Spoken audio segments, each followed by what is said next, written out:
Ma custodia è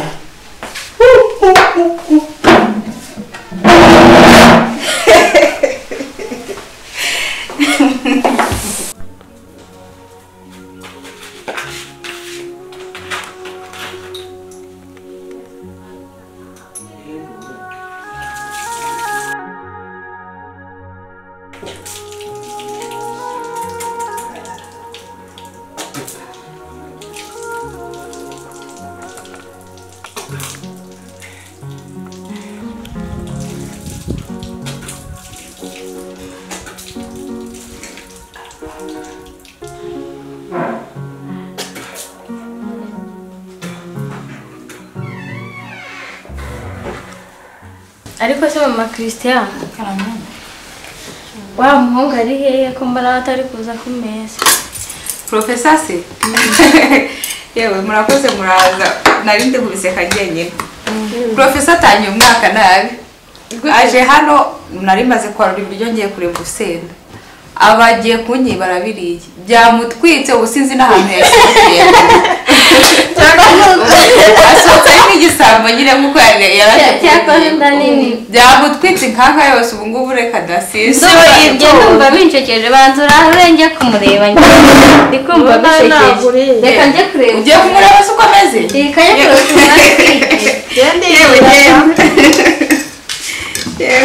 ni hatari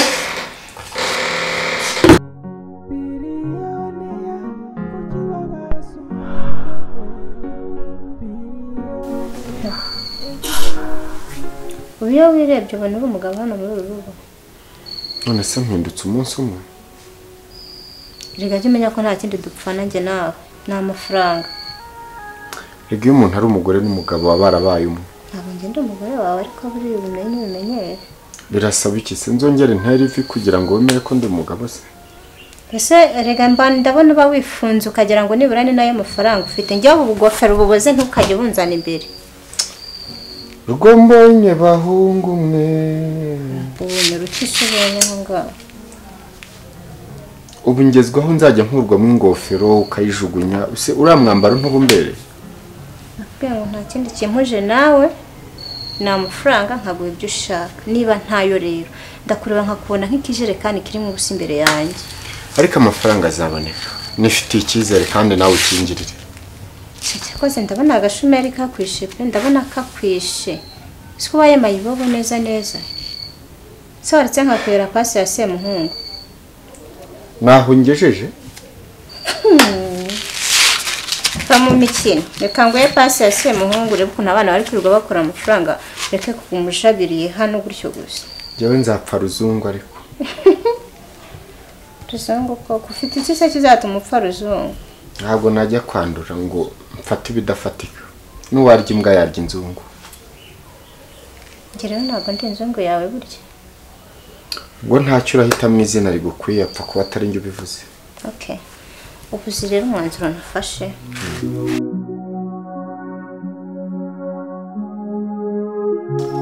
sogokuru rero ngiriye ubuntu uraje nuko turaganiriye bishyize kera ndi kubyumva ariko maranye ikintu ku mutima kinini kandi kindemerereye ndagira ngo ubashe kugira ute kumpa inama kuri icyo kintu cyangwa kukikumenyesha kugira ngo nikinaba uzaba ubizi ko icyo kintu yigeze tukiganira ahubwo gutya nibyo by'ukuri mbwira ikikubabaje urabona ahangaha ni iwanjye nuko sibyo nagerageje kujya mu mahanga guhiga amafaranga igihe kirageze ndaje mbonye aho kuba ndagira ngo mbone n'uwo tuhabana rero dushaka kuzana umugore muri make ntabinyuze ku ruhande aze tubana ahangaha uwo mugore ushaka kuzana se uramuzi ndamuzi cyane sageze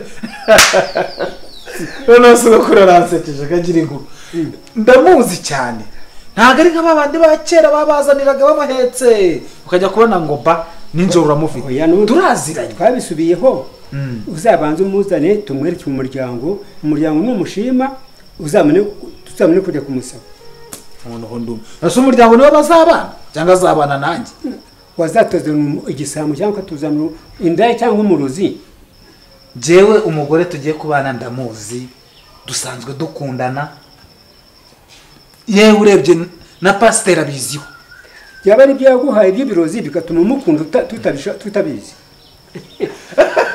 imyumvire yanyu rero iragoye igihe cyo kuzajya gutekereza kumuzanira shangazi kumuzanira nde ba nyirasenge bamubonye nibyo nyine bagomba kumubona akabaha n'amakado baba bashaka ariko umugore nkamuzana uzabana umuzane nyine azanira amakado nako tumuhanje yeee umuryango ubanza umubone kandi bisubije inyuma noneho bishatse kuvuga ngo zabaza muzengurutse umuryango ngenda mwiga ndaze ngende mwarimu wo kwiga ku bantu uzamuzane mu rugo ampaye so kumujyana ba nyirasenge bamubone base babo bamubone ba nyina babo bamubone ntabwo tumurebe ibyo bintu rero njye biri ku ntinzi igihe nazagira za hehe hose njye nacakisha abantu ngo baze barebe umugore kubabwira ko mfite ubukwe ko nta muntu ndi kwaka inkwano nta muntu ndi gusaba ikintu ni iki kiri gutuma mwumva ko njye nabanza kwiga uzakora ubukwe ntazi uwo mbukorera nyine njyewe umukobwa ndamufite kandi ngomba no kuzamuzana kuko akagusura ariko si ngombwa muzengurutse imiryango hose hano ni iwacu okay? ngomba kubaho nisanzuye sindi ingungi ugomba kundeka ngakorera amafaranga ku bandi bagabo sibyo njye se wamburanye iki bimbwira ngo wamburanye iki ni igiki saho uguma hari icyo nkaho ushishoje ubona hari icyo ese uretse ayo mafaranga urira ibindi simbikora neza si inama ndi kukugisha si igitekerezo ndi kugusaba nabitekereje ngewe ubwanjye nyine mbifata nk'umwanzuro ngiye kujya nkorera amafaranga ku bandi bagabo kandi ntibigatume usara wisaza sibyo nshaka uko mbaho kuko nari nzi kuje kumpindurira ubuzima ahubwo mbona uje kunkorera ibigerageza aribyo uje kunyongerera gusa ariko uwo mwanzuro wahisemo si wo kuko ubu turi babiri tugomba kujya tujya inama iyo umuntu adafite icyo amaze mu rugo uru rurabo uri ifoto uri ivaze natatse hano mu nzu uri igiki ubundi muri uru rugo ariko rero uko umugabo aguye siko yandameneka wari kungirira icyizere kuko nanjye nakwizeye kuko ngukunda nawe ntacyo nagusabye ni urukundo gusa rwatumye ngumana nawe naho ubundi yatabura urukundo ntabwo nanjye mba narakwirutse inyuma urwo rukundo nk'undi uzagenda urukundo nyoko ye rero narindi kubwiye nk'umuntu wamaze gufata umwanzuro ntabwo narindi kugisha inama ubundi nyirizina ni nk'itangazo nanjye simbyanze kubona umukazana none se kuki urwara ko muzana maze murebe erega ndamukunda erega nawe nimubona uzahita umukunda icyo nzi cyo ni mwiza pe afite uburanga ni inzobe ni muremure yagiye yipodoza nuko ipodoza se icyambere nuko mukunda sema mugira ngo abantu bisiga ya mamesa ya kera genda byanyu urabona bakuru barazekeje pe ibyo byo kwipodora nta kintu bintwaye dukora uko ushaka niba ari Imana yakugeneye muzabana njyewe Imana yaramungeneye nkurikije n'abakozi b'Imana tuvugana ni ukuri uwo nguwo niwo mugore wanjye Imana yangeneye nta kibazo rwose ugenda unywa agatobe nugera mu rugo umaze guca akabogi neza wumve azasange wambaye ipantaro ntuzangisange wambaye ikabutura kandi byaye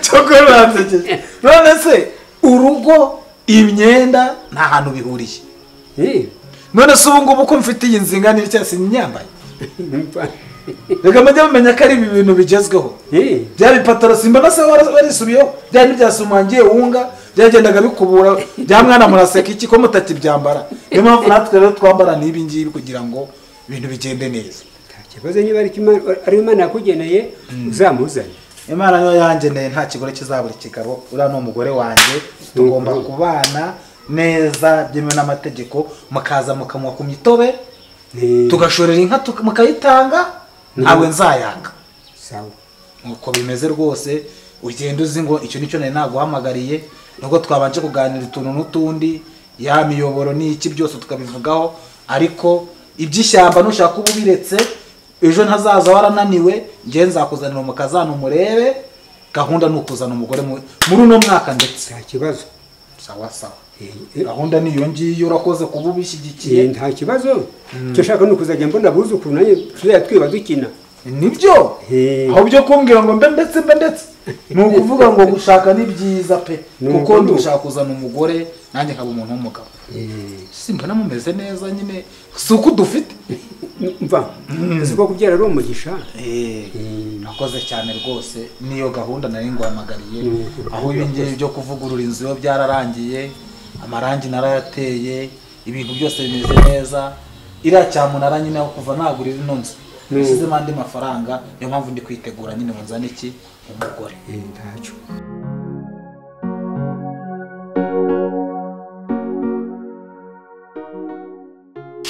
Reka nkubwire rero, nkawe uricaye ngo uri umugabo ahangaha, iminsi mikuru yageze, mba mbona nta kintu na kimwe bikubwiye.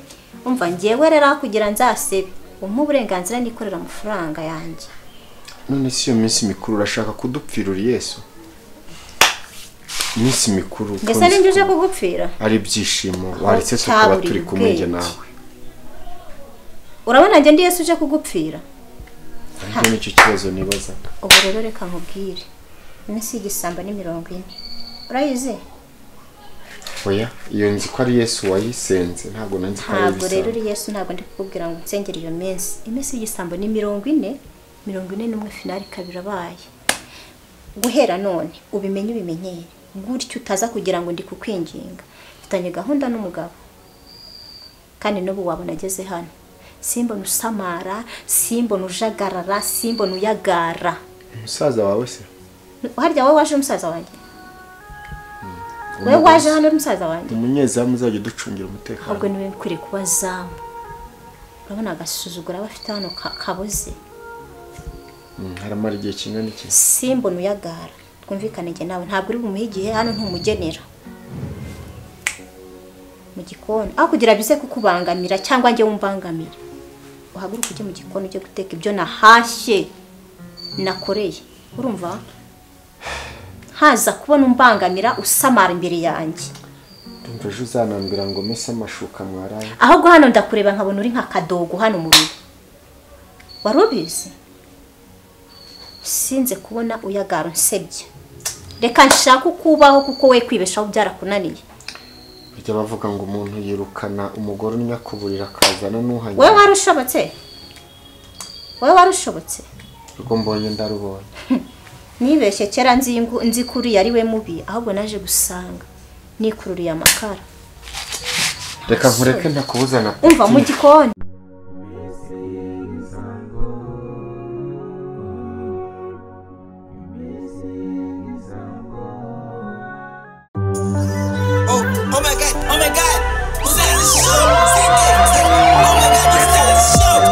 Waba wifuza kwambara neza bigezweho aho cyose bakagutangarira? Igisubizo ni Musanze Fashion Shop.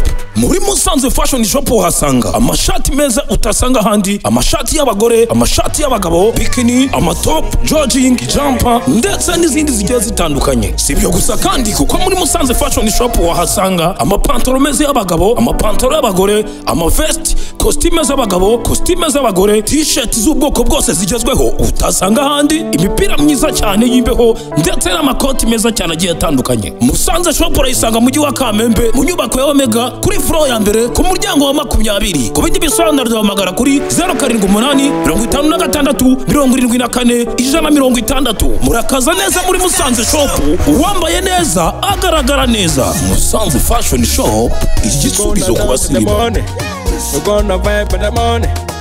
Give me good in the morning. Style. Don't take on me.